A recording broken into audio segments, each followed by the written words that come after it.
hopefully staying connected. So yeah, I'm gonna, let's see, I'll share my screen to start off with. Let's see if I let's see where the PowerPoint is.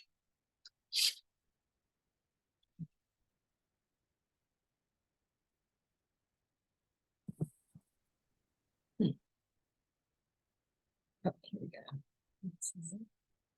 Right. Well, yeah, great to see all of you. And yeah, can you see my screen? Yeah. Okay, great. So we were well, welcome everyone. And we were going to start off our call just giving you some time, like maybe 5 or 10 minutes to complete the cohort evaluation form if you would like. And that will help us as we start planning for cohort number 2. And then the focus of today's call is on continued support. How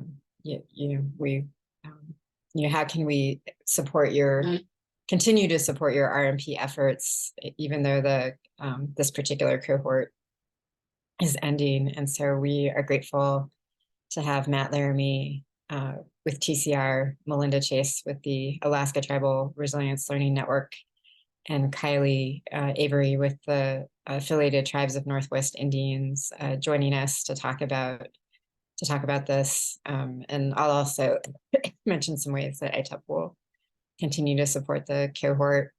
And then we'd like to open it up to a broader group discussion, and really listen and learn what your ideas are and what would help you continue to make progress on your RMP efforts.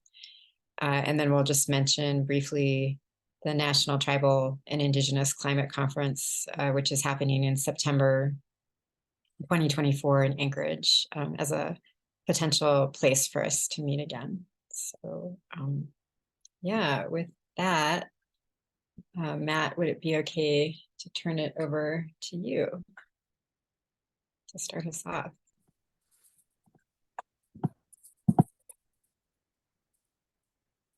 Yeah, absolutely. Yeah. Yeah, I don't have so much of a presentation. It's just, I just wanted to say a few things about continued support. And first off, just thank everybody, who participated in this cohort. It's been a really incredible experience. It's been a really important opportunity, for me, I guess, to hear firsthand the challenges, that you're facing, and learn more about some of the creative solutions that you're working towards. It was pointed out we need to have some form of continued support to the cohort once this wraps, and I don't know exactly what that's going to look like. I do recognize the need. I hear that. I did just want, I guess, here to kind of take a moment and point out a few of the ways that TCR can offer some support moving forward. And the first is just, as we have these coordinator positions now. We've created these positions to provide a personal link, between the tribes and the federal government on climate issues. And that's myself in the Northwest and the Rocky Mountain regions, and Jennifer Robinette, who you know well, in Alaska. And we're hiring one more person for the Alaska region to help on those issues. And we're available to discuss needs. We can help you gain better access to federal staff, potentially better access to federal funding by way of keeping folks in the loop on upcoming funding opportunities. And in some cases, we can even offer assistance or advice on possible strategies for applying for funds. And so you have, or I can give you my cell phone number, and do not hesitate to reach out. I'm happy to help organize meetings, whether that's virtual or in-person visits. We've done that with tribes in the past. We can help pull key staff from other agencies to help support your projects. That's been a very effective way of increasing the awareness of the needs in communities. So I guess, you know, in other words, if you hit a wall on your project, use us as a resource.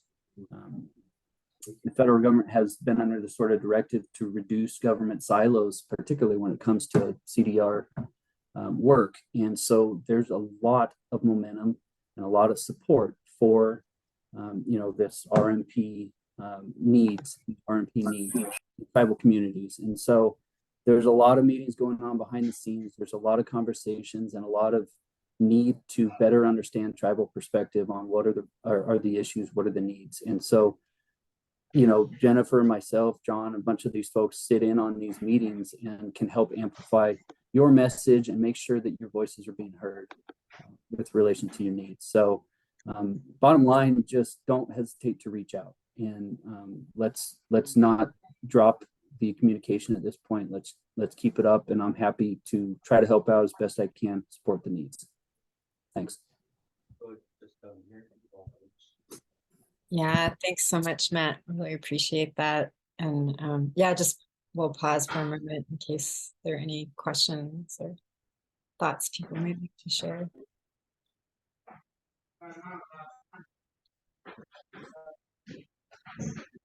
Yeah, and Malinda, I know you're kind of juggling a few different things. Is now a good time for you to go, or we could also skip ahead to Kylie, if that's easier. Yeah, why don't you skip ahead to Kylie and then come back to me? I'm just getting my computer. Hi, good morning, everyone. Yeah, just to kind of share briefly about some of the different resources that you know, affiliated tribes of Northwest Indians, as well as in my position as a liaison, as assistant liaison, as well as Amelia Marchand as a senior liaison. We also work closely with the Northwest Climate Adaptation Science Center as well. So some of the different resources that we can provide is definitely connecting you with information or folks, anything related to kind of tribal resilience and adaptation to climate. And that can look like, you know, research from the Northwest Task. It can look like tools from some of our partners, including, you know, those developed by the University of Washington Climate Impacts Group. And trainings and workshops that we do, like our tribal climate camp. And you know, we can also connect you with potential, you know, funding sources, either from you know, federal and state agencies, nonprofits, that sort of information. And where available, we can also assist in reviewing proposals before submission. So I would say, you know, if we're not able to answer your question, or if we feel like, you know, maybe more support can come from Matt with the BIA, we're more than happy to make that connection and get you the best information that we're able to. And I will plug, just for, you know, a little hot off the press, not officially announced yet, but I do want to share a save the date for our 2024 National Tribal Leaders Climate Summit. That will be from April 15th to 17th at Muckleshoot Casino Resort. The registration's not open yet. So this is definitely just kind of a put in your calendar, and we'll definitely be sharing more information as it comes out, but that's a little bit more recent news, and I want to share that as it comes around this April. So please don't hesitate to reach out. Happy to share my email again in the chat, and I'm very happy to get you connected to any sort of resources that can assist in all of the RMP efforts and all the amazing projects that you all are working on.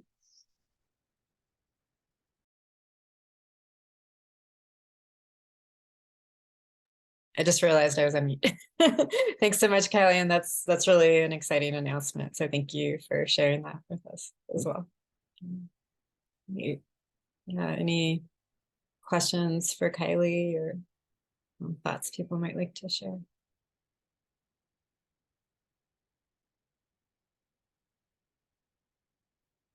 All right. Yeah, Malinda, is now a good time for you, or? Now's a good time. All right. Thank you, Kylie. I appreciate you stepping up there. Yes, so many of you know, particularly the Alaska tribes, that at the Alaska Climate Adaptation Science Center, that we have the Alaska Tribal Resilience Learning Network. And so it's a team of people, and actually, maybe can you pull that up? Great, thank you there. So this learning network was really built out over the last couple of years, and it was based on a project that really helped to inform us in terms of working with tribes, because we had a prior project where we worked really closely with 5 tribes. Quig was one of them, and it was called Building Resilience Today, and it really helped to inform, working with tribes, the way that one of our best areas that we try to partner with individual tribes is, looking at, how do we align both potential training and one-on-one work with the tribe, as well as consider site visits as part of that support to tribes, so that if we're working together with you, we really get an understanding of what's happening on the ground. I think that's really significant. It's definitely been a little bit more of a challenge because we went through tremendous growth recently. As many of you know, Tess and Caitlin, who are also on this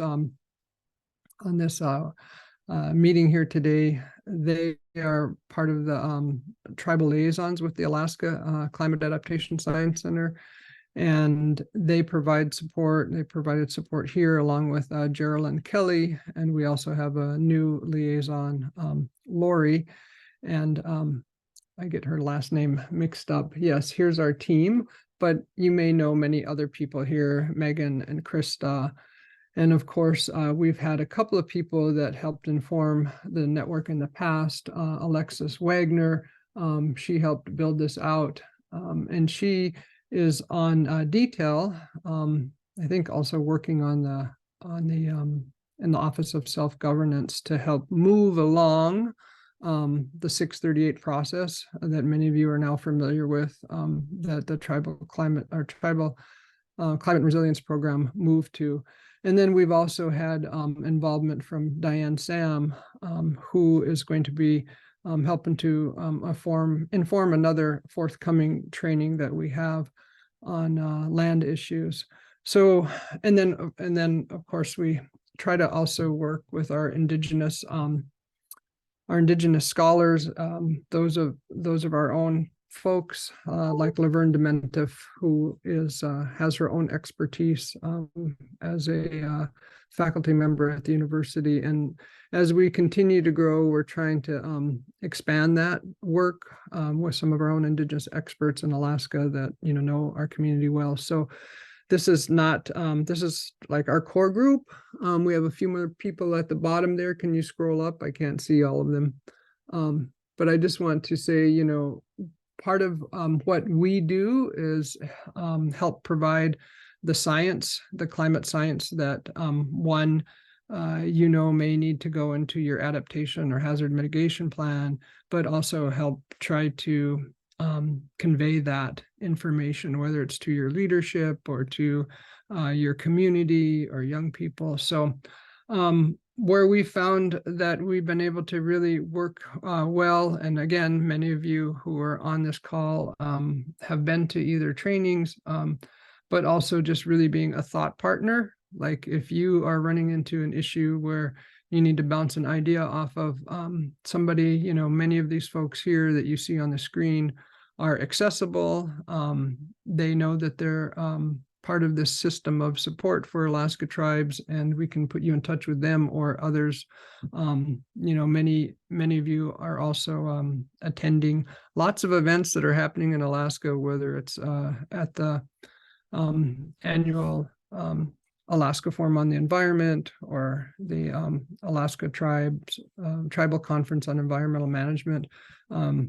There's places that we are at and just really try to support you In terms of proposal writing and proposal review, we can assist with reviewing and again ideas and helping to review different sections and giving you feedback on that. I think Kylie mentioned that as well. So know that oftentimes what we try to encourage tribes to do is like form a working group. And if we can assist in helping to facilitate that as you're trying to build out either your plans or your proposals. And then I already mentioned key staff. Many of these key staff have areas of expertise beyond like RMP. Many folks are involved in, food security issues, safety issues, and, wellness issues. So just think about that. And then the other thing that I think is really critical with the Alaska tribes and something that we try to build in, and we built it in this training, is really, that all of your expertise and, trying to hook you up with one another with that expertise. So if you've been going through something that can help inform another tribe. So can you scroll back up and I'll just touch on one more thing and then close. So we do have, if you look on the left-hand side in that sidebar there, I've mentioned all of these. We have informational sessions. Many of you are a part of those informational sessions. We also have training that we can put on if you have an idea for training that you would like, and then one-on-one technical assistance. The other thing is our work with Jennifer Robinette in the BIA Alaska office is like getting more solid. We definitely found that out this last week, working with one of the tribes in the regions. And so if you ever want that joint meeting, we've got a real solid relationship with the Alaska Regional Office, and that's growing. And finally, we have an e-bulletin. So there you go. Did I miss anything, Tess or Caitlin? I would just say that, yeah, our relationship with the BIA regional staff in Alaska is getting stronger, and we are trying to anticipate, what they need on their end to kind of get you your funding.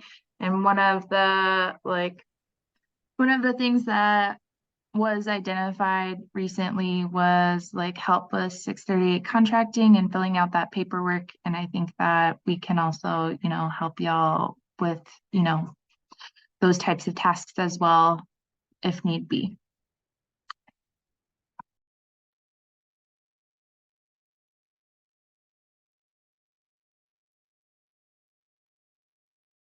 Go ahead, Karen.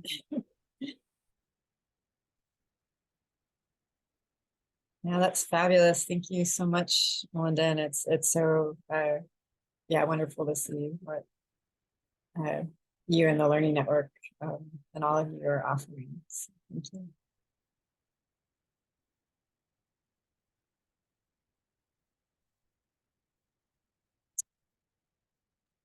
Great. And finally,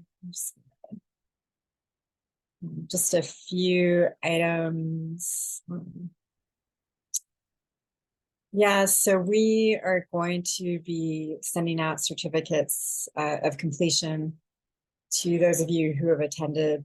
I think in our training outline, we say 70% or more of the sessions offered. And we also recognize that some of you may have watched sessions online.